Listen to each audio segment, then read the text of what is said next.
Christopher Eccleston. Christopher Eccleston.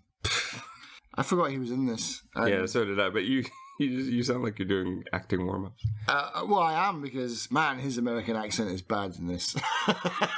Okay, but let's get into the episode and say that. Because it's warranted. Hello, and welcome to Filling in the Gaps. I'm Justin. I'm Darren. Today, we're going to be discussing a movie called eXistenZ. We are going back to our friend, Mr. Cronenberg, for a movie I saw a very long time ago. I think this was a Blockbuster rental. Yeah. I was working in Blockbuster when this came out. It was 1999 when this came out. I remember we got 3 whole copies. So we were obviously really excited by that, because less copies meant actually it was a good movie, usually. Oh, really? Well, I mean, when you got like the one that had like 50 copies, it was like, oh, it's just a normal run-of-the-mill Hollywood trash. But it's like, oh, 3 copies of something. It's like, who's this guy? Oh, yeah, it's the guy that did Rabid and Scanners. Like, yeah, we're in. Yeah, I'm trying to think of what I had seen before that. I think I had seen Naked Lunch. I still haven't seen that. Well, I still haven't seen Rabid or what was the other one I said? Scanners. Oh, I've seen the famous special effects scene. Clips, yeah. I've not actually watched the whole movie. We did talk about Videodrome before. Mm-hmm. This is basically Videodrome 2, almost. Yeah. 2.0. Yeah. Now into the video game. Yeah. And it is just as much confusing as to what is reality, but even more so. But that's very much exactly what this movie is about. eXistenZ deals with, as I said, video games versus TV this time, but very similar concept. And done pretty well. In many ways, I kind of like Videodrome more, but I think a lot of that has to do with the fact that it felt more original in Videodrome as opposed to now, this one. When I saw it the first time, I just remember being very confused by this movie. Yeah, I sent you a message saying, wow, watching this again now and taking notes on it, it made a lot more sense, and I got more out of it, I think, this time. I think I should have watched it twice the first time, and I didn't. There's a lot that doesn't seem to quite make sense the first time around, but the second time around, it was much more clear. I think even for me, like, the bad acting makes sense now as well, which for the most part, which we'll probably end up talking about. But yeah,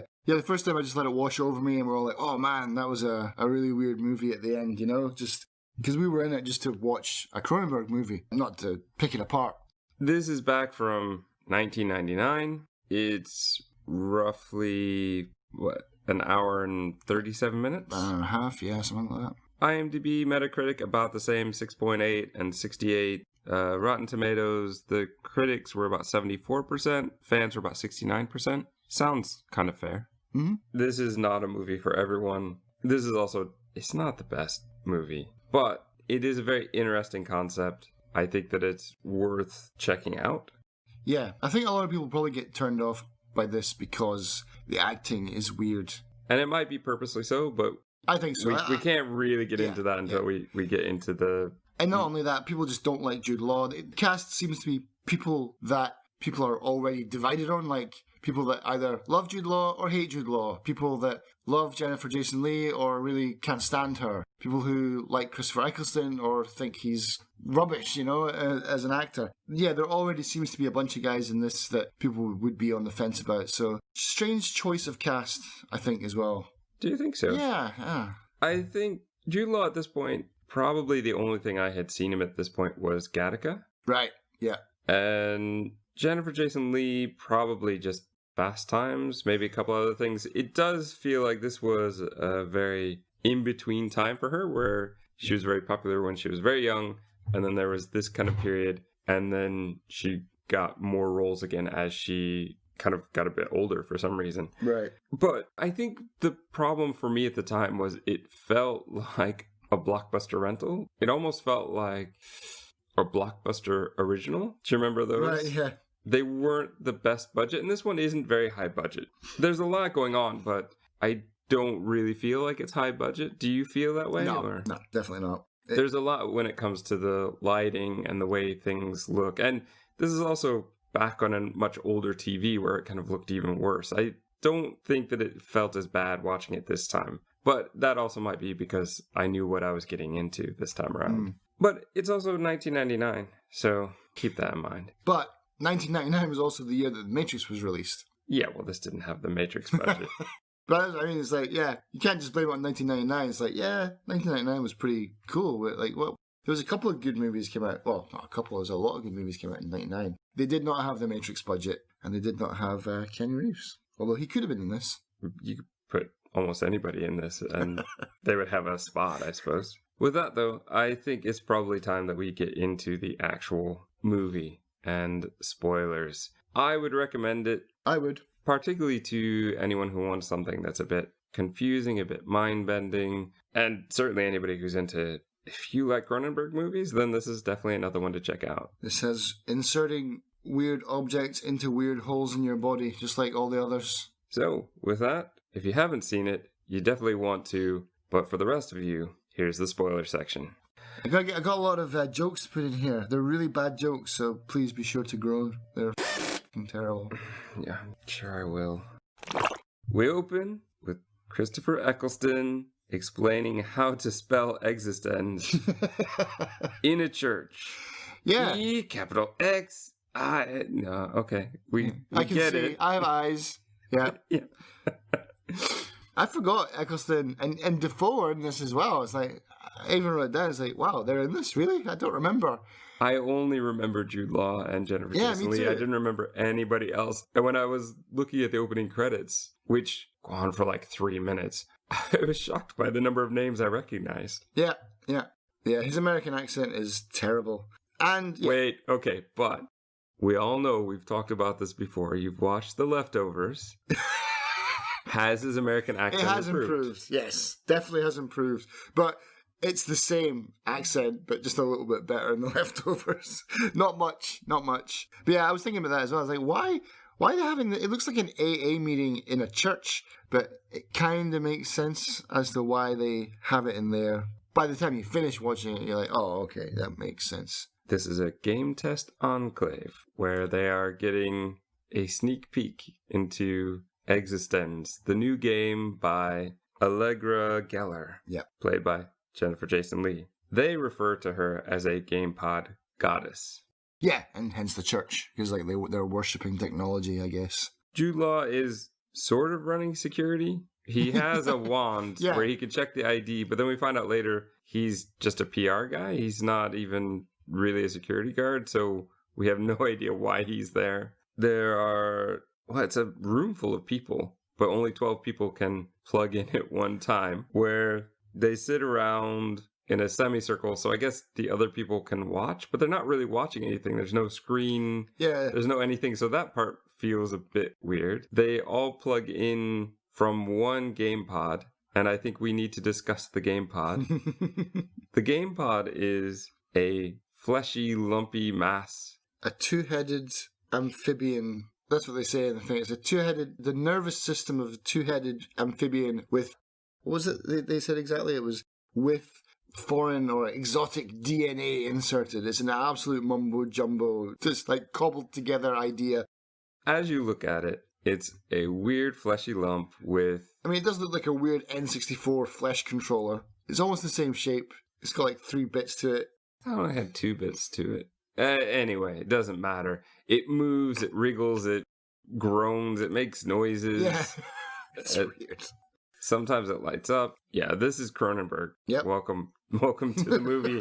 Very early on, they're all plugged into a bioport. Like you said, same year as Matrix. However, Matrix looked much more clinical. This one is very much an umbilical cord that you are just shoving into your back. Yeah. And, wow.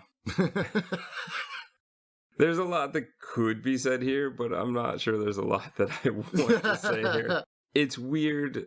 Sometimes I don't know if Cronenberg does it just to be weird, or if this is just really the way he thinks. This is the way that his imagination works. It would have to be, because it's consistent, isn't it? I mean, it's throughout all of his movies. And even when I was watching this, I was like, okay, when's the really weird part coming? Oh, there it is. You know, when Jude Law puts his tongue into it, it's like, why did he do that? It's like, yeah, because it's Cronenberg, you know, that's why. He's got this fetish almost with like flesh and holes in our bodies. Yeah, that's Cronenberg. The latecomer comes in and gets scanned. He said, "Are you checking for weapons?" Jude Law, who we're going to find out is called Ted Pikel, he says, "No, we're mostly just looking for recording devices. We don't want anybody to sneak stuff out." He's got an old game pod in his bag, but apparently that's okay. Until, of course, he pulls the gun out of it. Yeah. A gun that is clearly made of bone. Yeah. And, as we're going to find later, shoots teeth. So, I don't know how effective that would really be. It doesn't look that effective because she gets shot. Allegra gets shot by it and she doesn't even seem to mind it. But Eccleston got taken out. He did. Yeah, he did. So, it can be effective, apparently. I did write down here as I was like, oh, it's it's really bad, but oh, it's Bullet Tooth Tony. There's more coming. I'm here all night, man. Listen, he did warn me. He did warn me that we've got a lot of these jokes ahead. This is the difference, I think, when you type it up. Did you add these when you typed it up? As I was going, yeah. They take off. Let's get to them being in the car. Oh, but I guess we should actually talk about the fact that when he is shooting her, this latecomer with the gun, he says, "Death to the demoness Allegra Geller." Yeah. That's important because this phrase is used over and over again. Eccleston basically says, "Get her out of here, keep her safe, trust no one." Yep. And then we're off. We're in the car trying to escape. She takes the gun and she points it at him at one point. I think he kind of says that, like, that's not funny. She says that the countryside is full of game developers and factories. I think trying to indicate the incredible popularity of what's going on here and how many game companies there must be. Right. He takes out this phone, which is yet another lumpy mass that glows pink. That's just dumb. It's called a pink phone, even. This is something I wanted to save for the end, but this part just misses, I don't know, it misses the whole point completely. For what he does at the end of the movie where he's so on the money about something, this part is really like, really? You think this is what the future is? A weird, fleshy, like... Let me play devil's advocate here. Yeah. It is kind of awesome in the fact that this will never be outdated. They could have very easily at this point had a flip phone, maybe not even yet. It would have been even just the old kind of Nokia tiny brick kind of thing. This pink fleshy phone will never be able to say, well, we don't use those anymore because likely we never will. Yeah. I mean, it doesn't even have a screen, so why would we use it now? Yeah, that's weird. It was just weird. My friend had one, you know that phone from the Matrix that he gets delivered in the package when he's in the office? And you press the button and the thing shoots down. My friend thought it would be really cool to buy one of those, and he did, and it broke in a week. This pink phone probably... That doesn't look like it would ever break. No, it's probably still working by the side of the road. Yeah. They basically have to get the bullet out, which is where they find out that it's a tooth, and that even in the ammo chamber there's like 3 or 4 more teeth. That's right, yeah. This is also where we find out that Pikel is a marketing trainee, not security. They head into a motel where she's in eXistenZ, almost euphoric as she's there, smiling and happy, and unhappy when she's not there. Knowing the end, where do we think she is at this point? Is she playing another game? She's in a game. I mean, what I would say is, yeah, she's in the game playing another game. Yeah. Okay. So would this be the equivalent to a mini game? Probably. Yeah. Though these are much more intricate mini games than what we typically get with our match 3s and our connect the circuits. I don't know, maybe she's in like Yakuza 0 or something like that. She's a karaoke mini game or something like that. I don't know. We find out that Ted Pikel has no bioport, which is what they need to insert these umbilical cards. He's never played games. He has a fear of surgical penetration, he says. Yeah. Allegra says that the pod is damaged and she needs to play with somebody friendly to check to make sure that it works. Yeah, she stresses that a couple of times. I don't understand why. I'm not sure either. If we want to throw our theory out, though, filling in the gaps a bit, obviously, but I think that if it was somebody who wasn't friendly, then they could corrupt the game. Okay. Or that they could do what essentially happens at the end of the movie, and that's what she's afraid of. Right. I think she knows that that kind of thing is possible. Why she trusts him, I don't know. because she only seems to half trust a lot of other people. Yeah. Well, he is kind of gormless and... He seems innocent enough. Yeah, he seems definitely innocent enough, yeah. We go to the gas station where... Country gas station. Yeah. Where Willem Gas Defoe... Yeah. Yeah, we find out he's a huge fan, and he gives Michael an unregistered bioport. That was weird as well when I was watching this, because I was like, wait, he's a huge fan, but he worships her. He gets down on his knees and kisses her feet. Yes. But he doesn't know what she looks like. He has to, like, hold up a newspaper clipping next to her and go, yeah, that's you. That's a red flag. Like, that's weird. That doesn't make any sense at all. However, within the context of this movie, you can get away with that. Yeah. Well, we're in the spoiler section, because we don't know what reality we're in, and we will find out by the end we're not in reality. Yeah. And so in that case, we know that this is probably what the character in the game is supposed to do. Yeah.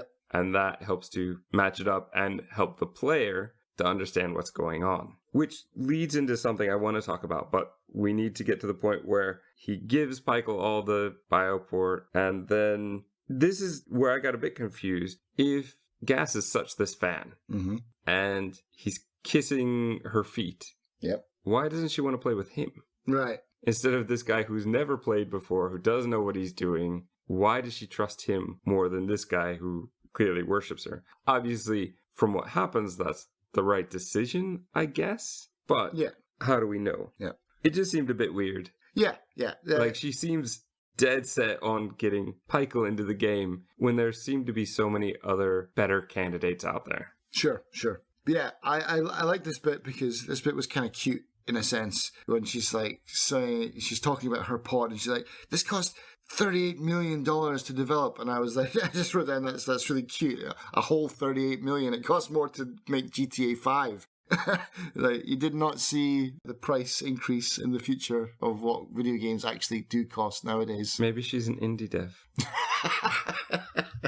We don't know how far into the future this is supposed to be either. This could be set in an alternate world 1999. True. Yeah. I just find it, watching this in 2019, and they're complaining about something costing $38 million to develop is like, man, Fez probably cost $38 million to develop. No, it didn't, but you know what I mean? It's like $38 million is peanuts now. I mean, no, and she's definitely not in India. This is like the world's biggest VR game that there is. That's pretty much what they say, isn't it? Is it? We don't know, because there's clearly... There's two companies, yeah. She's being headhunted. As far as we know, there are two companies. But that comment she made earlier about the countryside is full of developers makes me think that there's actually lots of companies, lots of developers, and maybe there's not as much money to go around, so $38 million is what she's got. She's probably also doing most of this on her own. She trusts so few people. Yeah, and she's only got one copy of the game. Right. That perhaps she is an indie dev. And the other thing that I thought was that makes sense. That perhaps she's maybe not the top of the world. Like, I think we're kind of led to believe that. But looking at it now, I start to feel like she's not maybe top of the world, but she is the type of person who has a strong following. Right. So she's like the Lucas Pope of VR, basically. Or Hideo Kojima. Right. But yeah, so yeah, that makes sense, because if it was me and I'd lost $38 million, I would be going crazy about it. Yeah, that makes sense. Michael is temporarily paralyzed from the waist down because he got this bioport put in, which I love that the gas station attendant just happens to have what they need. Fits with the video game motif. I wrote down in my notes 28 minutes, time to play, because it's been a long time since I've seen this movie, and I didn't realize this is not the time where they get to play. No. So no, we're not there yet, because I thought this is where things for me would really start to get crazy. Yeah. But no, Gas comes in, he wants to... hand over Allegra for a bounty. For $5 million. Yep. Yeah. Michael seems very upset about this. Why would you? You worship her. And it's still $5 million, which obviously must be a fair amount.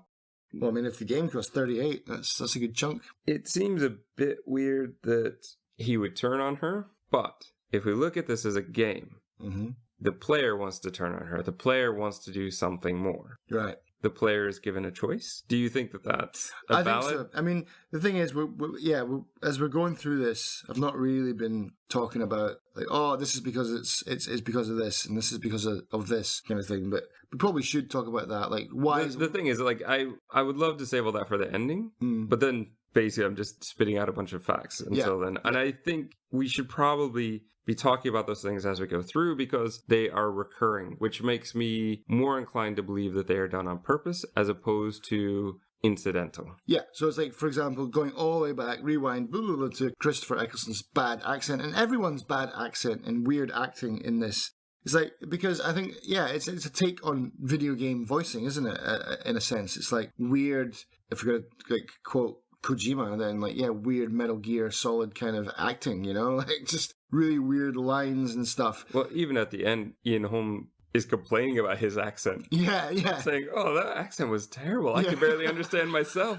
Yeah, that is definitely something. And so, Dafoe is obviously playing a character in the game, and I wrote a big thing down about this at the end, but I feel like the ball is kind of dropped in this because we find out at the end everyone has actually been playing a game and they're complaining about their acting and their lines and stuff, but Willem Dafoe seems to have a choice. Obviously, for him to get to the next level, he needs to take out Allegra or something like that. Like, for him, his win condition is to obviously stop Allegra. Is it? I guess so. Here's the thing. Throughout this whole thing, Pikel wants to know what is the objective, and there's a great scene later on, and I'll probably mention it again when we get there, where Allegra says, we don't know, we have to play to know. Yeah, another point you're talking about, exactly. And she references it to being like life. Yeah. You don't know, you have to make your choices and deal with them as best you can. But at the same time, there are specific things that characters have to say or do in order to progress the game. And that was the weird thing. It's like, you can't have NPC level basic AI characters if they're real people. Throughout the thing, they make a point of it. You got to call them by their name first. Like, you need like a code word to initiate conversation, and you got to say the right thing to move the dialogue forward, as you do in video games. But if they're being played by real people, then why are they so cardboard? I just didn't understand that part, and I felt that wasn't thought through in this movie. That was kind of a weird thing. I think that was done on purpose just to alert us that they are in a game. Or to make the game feel more like a game. Otherwise, it would just be a movie, and then we pop out and... That's true. I mean, so if it's just done to make because movie, then okay, I can understand that, but I still don't like it because like Nourish is in the game, the guy who actually makes the game, and there's parts where he's just blank faced and he won't respond until. Even before that, the game store owner who we get that whole exposition in front of is a person. Yeah, exactly. It's like, but why are they just idling? Basically, it's like, are they playing the game or not? They do. I think the way they've envisioned it though is even when you're playing a character, sometimes you can't do anything until you are given the right bit of dialogue. So there's a good chance that there's a point later I want to bring up about that. But we are only following, let's be very clear, we're only following Pikel's point of view. That's what I think. I'm imagining that all these other characters have stories that are going on beyond what we're seeing. I hope at least that that's what it is. And this is really... Yes and no, because Exton says that he's out of the game right away. Well, he did die immediately, yeah. Okay, so that's possible. But here's the weird thing. Everybody seems to be able to watch the whole game. Yes. Or is it the type of thing where it's like Dead by Daylight? Once you die, then you can spectate. Sure. I would like to believe that. I don't... My honest opinion, they didn't think that through. Yeah. But let's take this modern viewpoint and say, once you're out of the game, you do actually get to watch. Yeah. No respawn, just you get to spectate. Gas got taken out early, he gets to watch. Eccleston gets taken out early, he gets to watch. Even the store owner gets taken out, so he does get to watch. Nourish is the problem, because I feel like he, as the host, maybe somehow gets to see the whole game. Mm-hmm. But I think by the end of it, though, I think the game is very organic, literally, with the controllers and programmed mechanically as well. Because by the end of the movie, he's like, "Oh, I didn't like how that game turned out." It's like, well, you programmed it. How do you not like it? Because the people get to choose what happens in the game, and that obviously every time you play this game, it must change depending on who you're playing with, which is a really cool idea for a game. I like that. I kind of explained that part away, like, why does no one know what's going on? Because even in this, Jennifer Jason Leigh throughout the whole movie is just like, you programmed this game. Why do you not know what's going on, or why do you not know how to get to the end? It's like, you made this. It doesn't make any sense. But by the end of it, it's like, okay, so it's like a living, breathing game where every choice you make changes the outcome and changes the game. So there's a huge branching off of choices. And it might not even be the same game you play next time. It's like, it's only this type of game because Jude Law and Jennifer Jason Leigh are playing it. That's what they imply. Yeah. So that's an interesting theory. Let's kind of get to that a bit more again towards the end. I really want to talk theory at the end. We got to get to the trout farm. Well, before we do that, we've got to go to the ski club where Ian Holm as Kiri offers to hide her and is dissecting her fleshy pod to fix it. There's a lot of neural damage, apparently. And this is where they talk about the pod being grown from amphibian eggs and altered DNA, and it's powered by the user. Which makes sense. That's fine. So it's really going to be powered by like Code Red Mountain Dew and Hot Pockets and those kinds of things.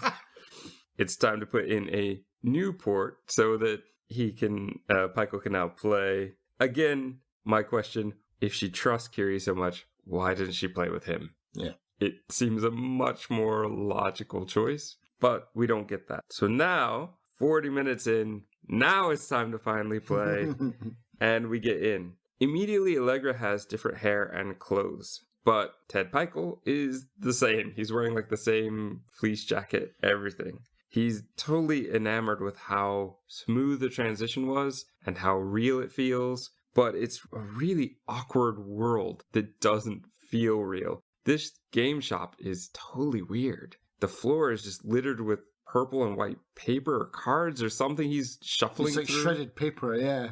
The shop just looks weird. It's great in the fact that we can tell which level we're in. Right. We are in a different level, in this weird level. But this is where we have our whole thing with the shop owner, where he takes them in the back, says we've got these new mini pods, and this is where there's a bunch of exposition about how the game works, and you need to say the right line to get the game to move, to progress. And I think his name is Darcy, the owner, where his head is just moving around in a circle and waiting. He's in a loop waiting for them to say something. They basically then decide to go into a deeper level of the game. We already know now that a game can have multiple levels. Right. Very aware of it. This mini pod gets sucked right into their back. This is your part about Jude Law licking her port. Lick it. He puts his tongue inside it. It's like, that is just weird, man. Why would you do that?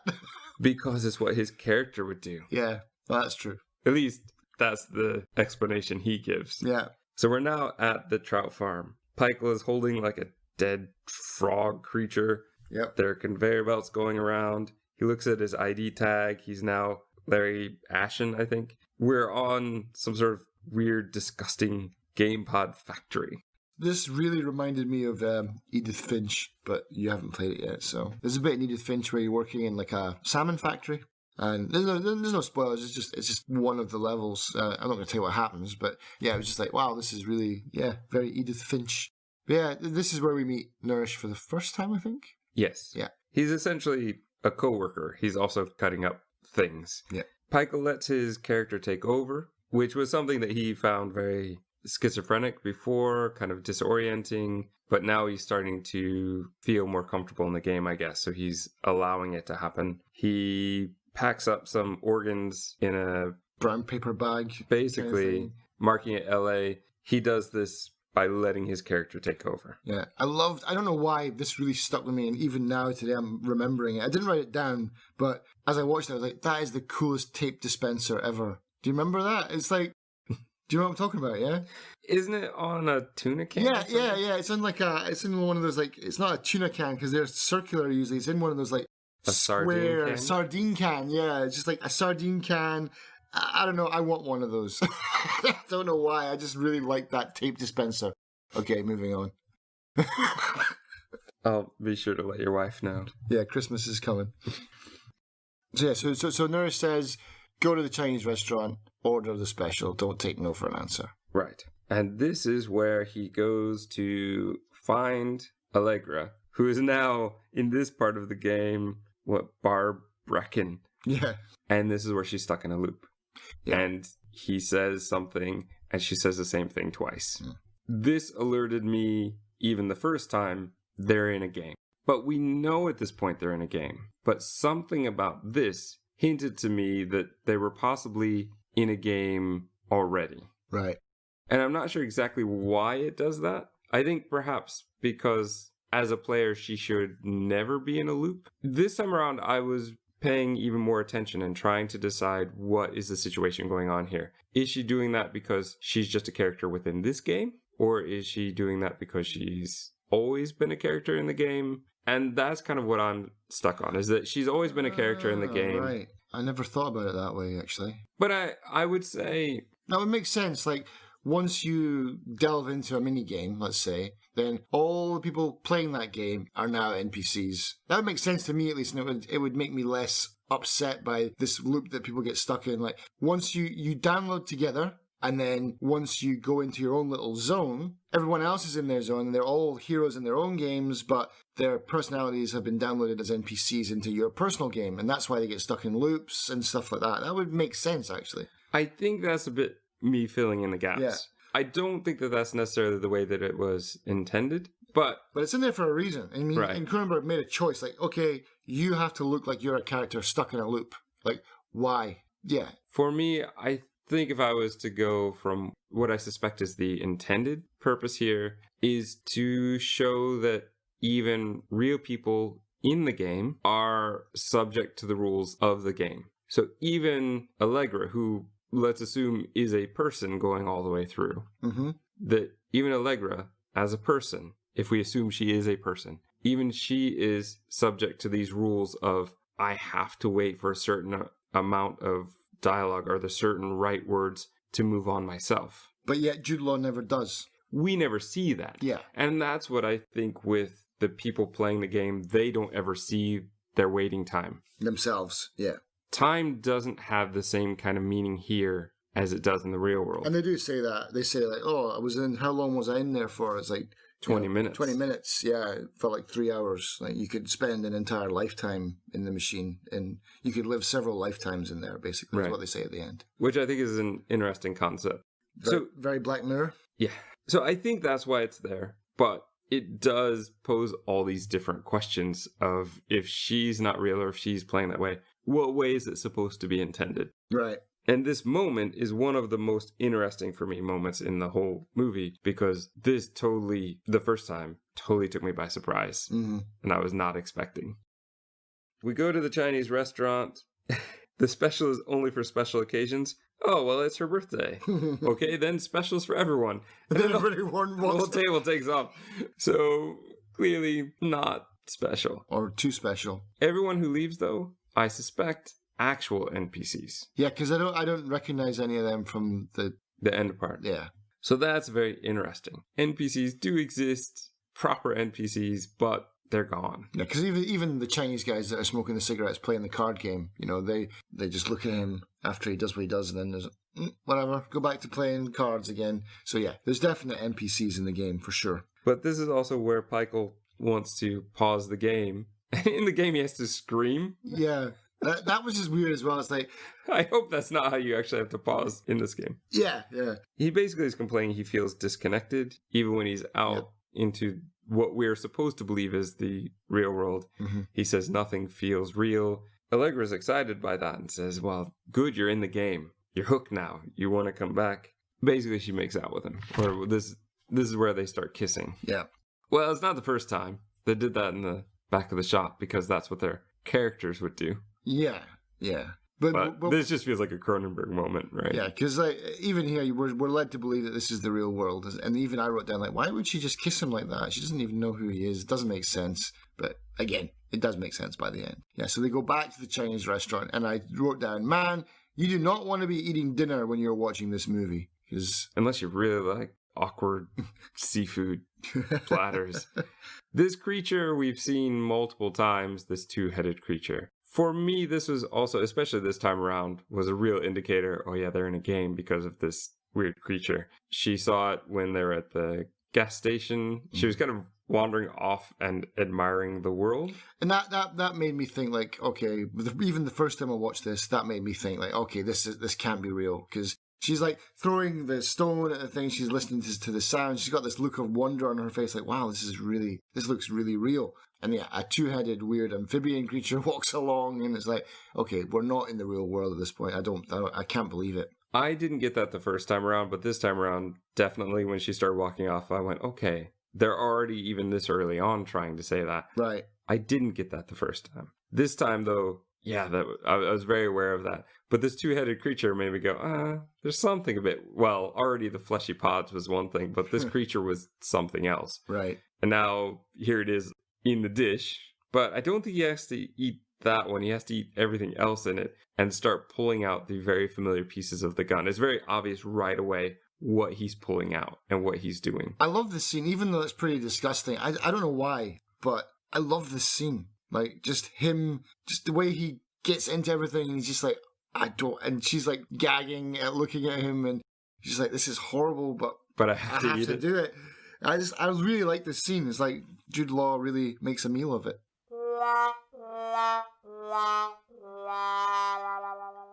Sorry. Oh, okay. I didn't build up just for that joke. I do actually like this scene.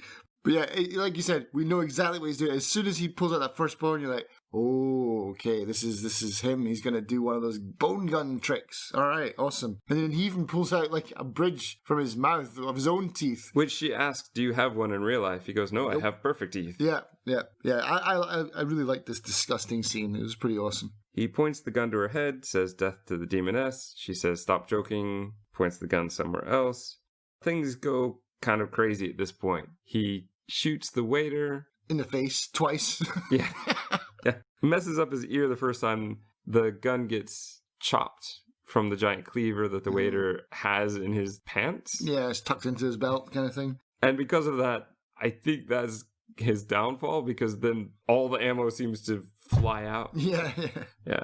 Essentially like the sawed-off shotgun. Yeah. Right, so that takes him out. We go to the kitchen. Well, after Pikel does his, everything's fine here, and all the NPCs go back to normal. Yeah, so just a disagreement over the check. Like, yep, that's explained. And then the dog, of course, picks up the gun, and that's quite important, though. That is important. And then they go to the kitchen. Here is Nourish, who's going to explain everything about how they're breeding these mutant fish amphibians. They're apparently delicious, though Jude Law didn't think so. And they're trying to stop cortical systematics. Right. Which is, as we're going to understand, they are the opposing company to Antenna, which is the one that's making eXistenZ. This group that Nourish is running, or I guess we can assume is running, is the realists. They're against gaming. We go back to the game shop. The owner is now dead and just lying back in the stockroom. Hugo, who is the worker there, says that the waiter was supposed to be their connection. They shouldn't have killed him. There's all sorts of double agent issues going on that we don't know exactly. This is where, for me, the first time around in particular, I didn't know what was going on anymore. I was so baffled. There were so many twists that I was... Yeah, so many double crosses, like the double cross. Like, what?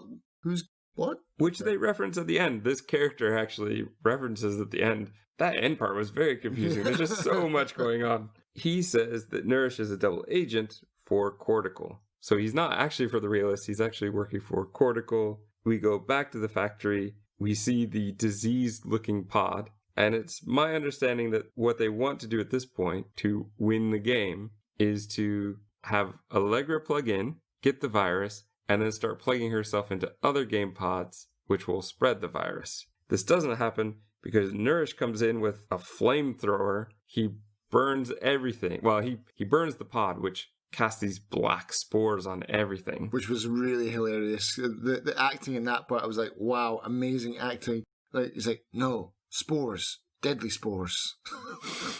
What? But the flamethrower falls onto dry hay, which just happens to be there. Whole place goes up. Yep. We go out a world, and... Oh, well, I guess I should say that Nourish died at this point in this part of the game. That's why the flamethrower falls onto the ground. she stabs him in the back. Oh, that's right. She stabs him with that knife thing, yeah. So we go to the outer world. Allegra's in a panic. She somehow brought the disease back with her and has now infected her pod. She has a hypodermic that she's trying to... She, like, injects medicine. She's trying to save her pod. She also has a thing to try and help Ted Pikel out as well. It's like an anti-fungus thing. Because his whole port has been infected as well because of this. But it doesn't work. The game pod dies. She thinks Kiri did it. And there's a whole talk about what's going on there. Boom. Explosion happens. Hugo, the guy from the game shop, is now a soldier. And I love that Jude Law has to say at this point, oh, it's the cashier. Yeah. Because we've only seen him for a tiny amount of time. I didn't recognize him at all. So it's probably good that he does, but it seems very clunky in the scene. But yeah, here's a soldier. The uprising has begun. He shoots the pod, so now it's definitely dead. Pikel says that he thinks that they might still be in a game that's not reality. Hugo is like, when they're outside, there's all sorts of gun and fireworks going off. And he says, now you can see everything. The victory of the realists. And Pikel says he senses something has slipped over the edge, that this is all wrong. Kiri comes out of nowhere, shoots Hugo, and with that same bone gun, and saying, I think that the dog brought it to him. Yeah. And Kiri says that he's copied eXistenZ. They want Allegra to come to Cortical. He now works for Cortical. He's switched sides. Flipped, yeah. And she shoots him, says, well, he was messing with my head and messing with the game. I don't like him. He's just a character anyway. Yeah. And Pikel's like, but what if it's not a game? I don't understand. Like, that was a theory. I don't know for sure. There's this whole kind of like, he's one of them. And this is where Pikel points the gun at her. And she says she knew he was an assassin way back from the restaurant where he pointed the gun at her. And I'm like, why, if you knew, why have you... A lot of movies happened between then and now if you really knew that that was what was going on. She also has this weird magic button, which just happens to blow up Pikel. Well, it's a detonator from the thing, isn't it? From the what? Like when she plugs in the sporicide into his back, it kind of breaks off in his spine, yeah? He's left with a little kind of seal on his back. Ah, so it wasn't... That's the handle. So it wasn't a sporicide thing, that she had planned that. Yeah, she planned that from the start, yeah. That makes much more sense then. I missed that. I was still this time going... Just still thinking that was medicine. Just all of a sudden, like, boom.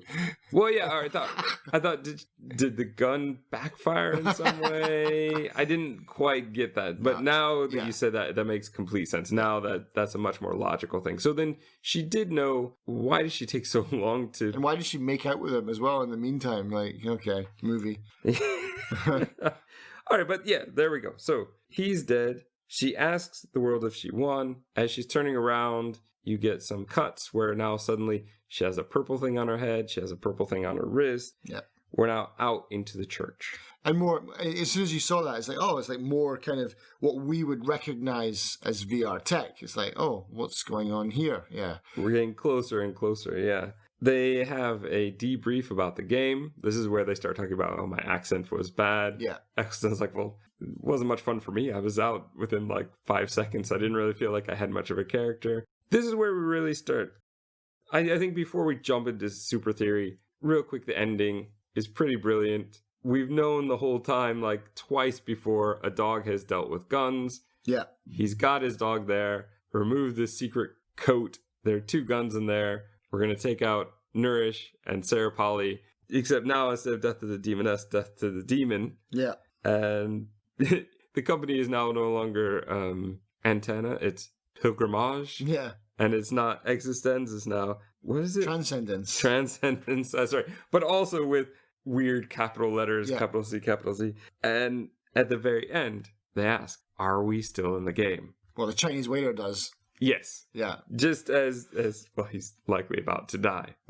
They talk about, in their debrief though, and this is where I kind of want to go back to the debrief. They talk about the game, and this is where, I guess this is where you shine. So what do you want to talk about with this? First of all, when they come out, then they're doing the debrief. What I thought was so on the money. It's like, this is 1999. This is like before cell phones had really taken off. Everyone just automatically is like, yeah, okay, and then boom, they just all are. Do you notice that they're all just staring right down into their phones? That is incredible. That is exactly how people behave today. That is so on the money. It gave me a chill. Like, he's not only got the kind of tablet formula correct of how our phones are today, but he's got our attitude of how we just instantly zone out of something once we're not interested anymore, and we're just heads down on our phones. Like, did you notice that part? I did notice it at that point, but I noticed it later when Nourish was talking to Sarah Polly. Right. And everybody was like looking, it looked like they were all looking at a tablet. Yeah. And so it did kind of click like, well, we wouldn't have been doing that back in those days. No way. That's some serious good foresight. I thought that was incredible, even though it's just a minor detail. And maybe he didn't think, maybe he's like, this is maybe what's going to happen. But it's like, bang, you nailed it. Big time. 20 years later, totally exact. They get out of there. And then, yeah, I don't know. So the Chinese waiter, have you seen the alternate ending? No, I don't think I have, because, I mean, this is how old I am. I watched it on VHS, so we didn't get extras on the VHS. Well, I had to look it up online, but there is like a really rough cut with like, time-stamped and stuff, where they shoot the Chinese waiter. And I can understand why they removed that from the ending. The way that they've ended it is really leaves you thinking like, oh, are they in a game or is this reality? And also, it gives them a little bit of humanity. Like, you can say, oh, okay, well, I believe that they didn't shoot the waiter. Or some of you can say, well, I believe that they did shoot the waiter. They didn't really kill anyone else. What I also find really weird... Well, they killed Nourish and... I mean, yeah, but they didn't kill any of the... I'm going to, put my inverted commas hands in here, but they didn't kill any other of the innocent people, What I really like about this is... But they're innocent. They're just making a game. But I mean, they're evil in their eyes, because that's what they say. They're like, politically, they think that they're evil, but they're not really evil. No, because what is it he says? He's like, "Are you willing to? What does he say? Are you willing to pay or suffer for all the hurt you caused mankind, or something like that?" Isn't it? That's his line. But that's what I found that really interesting about this movie, is that reality is violence. Like, human nature is violence. Like, throughout this whole game, this game is probably made for peaceful purposes, to let people escape reality and, fly with unicorns. But they've brought in this violent element into this game. And no matter where they go in the game, violence is always the solution, Like, in the real world, guns are the answer. And I think that's a really important theme to this movie, where violence is the solution. But actually, the game it should be very peaceful and very nice. But these two people who are like, oh, we're doing it for the reality, but their way to prove their cause is to kill people. And that is really, really interesting to me. I thought that was kind of on the money as well, like, as a theme. Along with that is Nourish, when he's talking to his assistant or whatever, basically is saying that game worried him because of what it became. Mm-hmm. He didn't design it to be about realism versus gaming. Yeah. Somebody in the group must have brought that concept in, which makes this kind of game very hard for me to understand. But I think that it does tie into what you were saying. These two possibly turned it into a violent game. I'm not sure what fun a peaceful game would be where the guy just gets to pretend to be a gas station attendant. And the other guy just works at a game store. Well, people still play Second Life, man. So, maybe. But I don't think it'd be the type of thing people would worship over. Exactly. I mean, and this is only one iteration of the game that we're getting, Perhaps in another one, it's like superheroes flying around, saving people, Maybe it's a nice, happy thing where there's still, elements of danger and stuff, but everyone gets to be a good guy rather than double-crossing each other all the time. It's like these two people who've came into this meeting to sabotage it and to murder the creators of the game have brought in this really horrible element into it of disease, double-crossing, violence, like uber violence. When that Chinese guy gets shot in the face, it's so over the top. It's such a Scanners moment, but it's there for a purpose. And that's kind of why I like this movie, despite all of its flaws. And if you watch it a first time, you'll be like, man, this acting is really weird. It's like, yeah, it's all done for a reason. It's like all the over-the-top violence, all the weird bits, everything makes sense. I think for the first time, I can actually put my hand in my heart and say a David Cronenberg movie made sense to me, But this does, it all makes sense because in the context. So it is a game. I think One of the things that we've talked about is the fact that they were kissing at times, which it didn't seem to make sense, but we do find out at the end that they are a couple. And so then throughout the whole game, that might be their real selves coming through. Mm-hmm. But what I didn't understand is, do they know who they are the whole time that they're playing, like who their real selves are? Because I started to get the feeling, especially the first time I watched it, that these people somehow lost sense of who they really were once they're in the game. I think that's the case, man. Yeah, I'd have to agree with that. Because otherwise you could, game the system, couldn't you? If you knew what your purpose was and if you knew who you really were, you would just play along with it or something like that. Like, he's genuinely freaked out by it at points, and it takes him half the movie to get into his role. Right, and that's what I don't quite understand. It feels like that shouldn't be the case. It is his first time, I guess. No, but I mean the fact that you can't lose a sense of who you are when you're in the game. It's great for suspension of disbelief, obviously, if it does that to you, but that is the danger, which I think that if there is anything that he's trying to warn against, is that there's a danger of being too caught up in the game and forgetting that reality exists. Yeah. And if you are taking away people's identity as they enter the game and a bit of their agency and control, then there is a very likelihood that people in this kind of virtual reality would forget that reality existed. Yeah, they would become totally disassociated, yeah. Which is maybe what they're fighting against.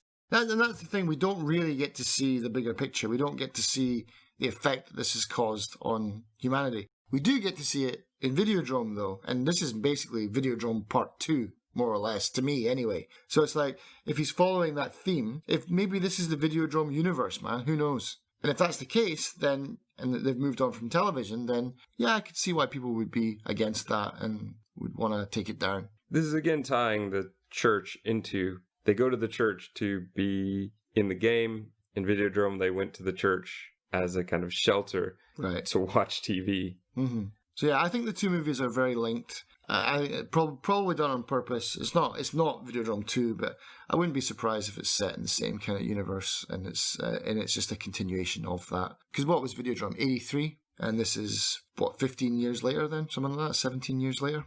And rather than TV as a focus, they've moved on to VR. Yeah, makes sense to me in my tiny little mind. One thing that I find, especially since you've mentioned Matrix, was the point you made earlier, that you could live a bunch of lifetimes because you could do so much more in a faster time in this setting, in this game. Not true of our current games. Well, sort of. But a day doesn't feel like a day. Right. Yeah, you can play through a week in half an hour in some games, but it feels like half an hour doesn't feel like... In fact, it almost feels like if you're having fun, the time has gone faster than that. It's the opposite effect. We need to somehow reverse that.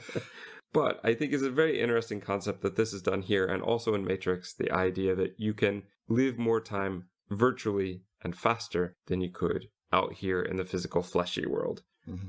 The concept of, in Matrix, that you could learn whole skill sets within about 10 minutes. They're basically hinting at the same thing here. And wouldn't it be great if that could be something? It really isn't a main point to what they are saying. No. But to me, it is one of the more interesting points and the more interesting concepts. And as you said, kind of Black Mirror-esque concept of how many lives could you live in one life like this? And similar time period was Star Trek The Next Generation, where there's a whole Picard episode which basically deals with this concept as well. Oh yeah, they had that holodeck. This one, the one I'm thinking of, isn't a holodeck one, but as basically his mind is taken over by this probe.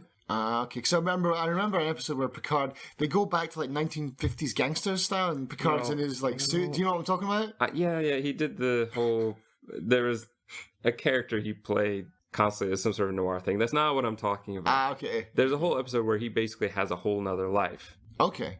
Within the span of an episode. Right. And it's really brilliantly done. It's one of the best kind of standalone episodes, which is its own thing. It seemed very much a concept of that time. Right. We don't have enough time. Is there a way we could have more time? And who would we become if we could live multiple lives within one life? And how would it change us? And I know it's not the main thing going on here, but in a way it is. How many games have we played even just for the podcast this year with games on top of it? In a way, we've lived many lives. We've watched many movies, we read books, we listen to stories. All these stories, in a way, through our imagination, have become other lives that we've lived. And is that what they're trying to say? Like, with all of these things all happening around the same period of time, were they all trying to say that these stories could give us more to life? Or were they just really focusing on the idea that going through a sort of virtual reality is certainly not prepared for virtual reality in 1999, but getting there now, could it get to the point where we could have this kind of life with multiple lives within one? Well, man, I can't say anything now. Why is that? That's the end of the episode right there. Yeah, man. That's gaps filled and more gaps created, for sure. You just cut everything I was just saying. Well, now. we could. No, that's good, man. That's great. That's exactly. I don't have anything else to say. So you've just. I was gonna say, I mean, we could splice your other thing earlier. No, that's great. I just wanted to do that for comedy anyway. Okay. Next time.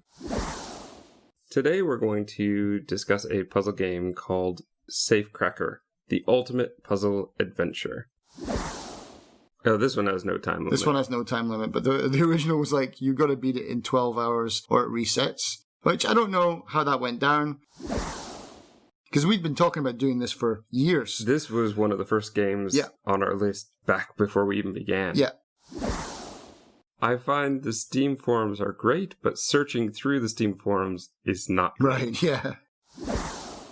Safecracker is a game where basically you have to do a lot of puzzle boxes, I guess would be the way to put it. Crack safes? Yeah, you're cracking safes, but the safes are not. It's not like you're just sitting there with 35 dials and a stethoscope. You're having to actually figure out puzzles. Yeah. One of them was the cipher. It seemed to have no clue around for me to solve it. And then I got to the magnet puzzle. Yep. All this and more on the next episode of Filling in the Gaps.